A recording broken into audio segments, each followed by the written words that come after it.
ఇవాళ నా జాతిలో నా కులంలో ఇంత గొప్ప సాంప్రదాయం ఒక భూతల్లికే కాదు, ఈ భూమి పైన పంట పండించేటువంటి ఆ ఎడ్లను కూడా పూజించుకొని వాటిని ఒక దేవుళ్ళగా పూజించుకునేటువంటి ఒక గొప్ప సంస్కృతి ఉన్నటువంటి కులంలో పుట్టిన నాకు నిజంగా జన్మ ధన్యమైనటువంటిది.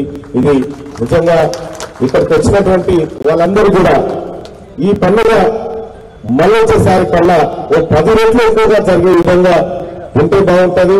ఆ రోజు ప్రభుత్వ పక్షాన కూడా ఈ పండుగ కూడా గుర్తింపు రావాల్సినటువంటి అవసరం ఉన్నది.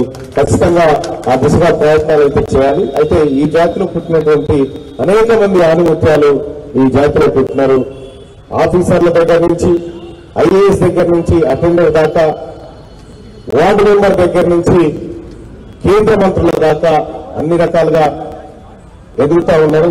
వాళ్ళు పరస్పర సహకారం చాలా బాగుంటుంది. వాస్తవానికి కూడా నాకు కూడా చాలా మంది పరస్పర సహకారం ఇచ్చి నాకు సంబంధం లేకుండానే ఎలక్షన్లలో నా కోసం ఆదిలాబాద్కి ఖమ్మంలో వేసుకున్నారు, ఎక్కడెక్కడో క్యాంపులు వేసుకొని మరీ పనిచేయగలిగారంటే నేను భరోసాగా చెప్తా ఉన్నా రాబోయేటువంటి బీసీ ముఖ్యమంత్రుల్లో మున్నూరు కాపుల పాత్ర ఖచ్చితంగా ఉంటుందని చెప్పి తెలియజేస్తా ఉన్నా. ఆ దిశగా ప్రయత్నాలు చేస్తాం. ఎట్లయితే ఈ భూమిని రక్షిస్తూ, భూమిలో పంట పండిస్తూ ఈ దేశానికి అన్నం పెడతా ఉన్నామో, రాజకీయపరమైనటువంటి నిర్ణయాలు, రాజకీయపరమైనటువంటి పోరాటాల్లో కూడా మున్నూరు కాపుల పాత్ర అదే విధంగా ఉంటుందని చెప్పి తెలియజేసుకుంటూ ఇంత గొప్ప కార్యక్రమాన్ని ఏర్పాటు చేసినటువంటి వారికి ధన్యవాదాలు, కృతజ్ఞతలు తెలియజేసుకుంటూ మళ్ళొచ్చేసారి మాత్రం పంచగట్టుకొని వస్తా. అందరికీ శరణార్థులు.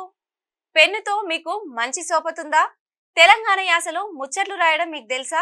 మీలాంటోళ్ళని ఎత్తుకుతుంది మా క్యూ న్యూస్.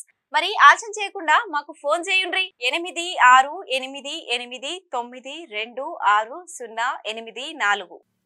లైక్ చేయండి.